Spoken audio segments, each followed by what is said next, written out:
Fason Radyo. Merhaba değerli dinleyicilerimiz. Bugün 5 Kasım 2025 Çarşamba. Bakü Stüdyosu'ndan herkese merhaba. Fason Radyo'da Azerbaycan'dan Haberler programına hoş geldiniz. Ben Özlem. Ben de Ali. Bütün dinleyicilerimizi salamlayıram.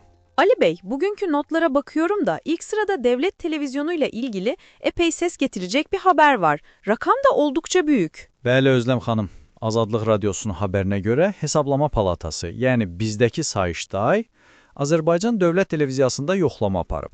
Nəticədə təxminən 26 milyon manatlıq bir maliyyə pozuntusu aşkar edib. 26 milyon manat, çok ciddi bir para. Neymiş o sözsüzlük tam olarak Ali? Belə ki, bu vəsait əmək müqaviləsi ilə işləyən işçilərə maaş olaraq ödənməli ikən, sənədlərdə qonorar adı altında rəsmiləşdirilib. Gonorar. O ne demek Ali? Bizde pek kullanılmıyor. Bizdə yaradıcı işlər, məsələn bir məqalə, bir televiziya proqramı üçün ödənilən pula deyilir. Sizdəki qarşılığı məncə telif ücretidir. Yəni daimi maaş deyil, bir dəfəlik ödəniş kimi göstərilib. Anladım. Tellif ücreti.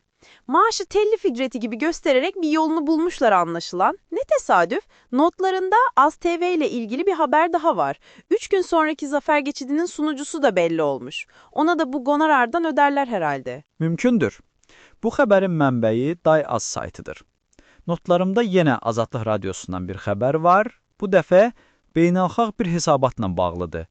Sərhəd tanımayan jurnalistlər təşkilatı mətbuat azadlığı düşmənləri siyahısını açıqlayıb və təəssüf ki, Prezident İlham Əliyevin adı da bu siyahıda yer alıb. Anladım. Zaten dünkü yayınımızda Toplum TV davasındaki gerginlikten ve hakime yönelik prokuror gibi davranıyorsun suçlamasından bahsetmiştik. Bu haberler üst üste gelince liste pek de sürpriz olmuyor. O zaman biraz da olumlu bir habere geçelim. Notlarında bir tren haberi var. Ermenistan'a giden bir buğday treni. Bəli, bu çox müsbət bir addımdır. Meydan TV'nin xəbərinə görə Rusiyadan yola çıxan buğda dolu bir qatar Azərbaycan ərazisindən keçərək Ermənistana çatıb. Bu iki ölkə arasında nəqliyyat xətlərinin açılması istiqamətində bir addım kimi dəyərləndirilir. Vay, bu harika bir gelişme.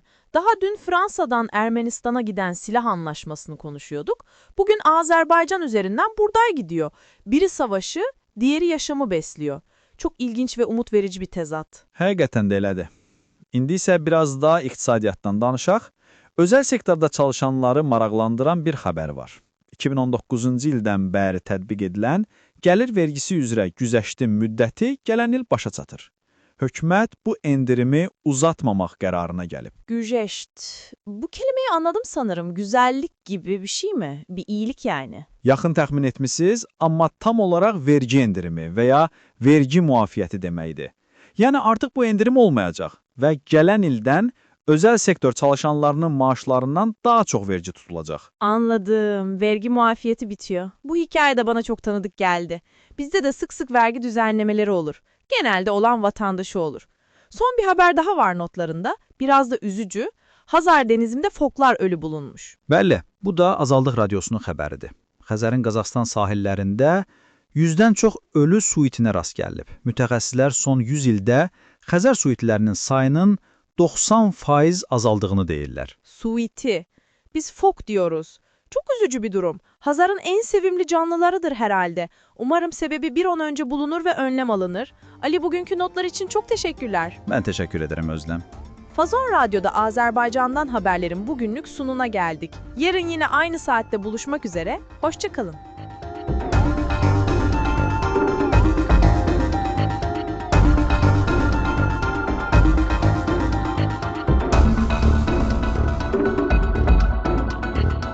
Fason Radyo.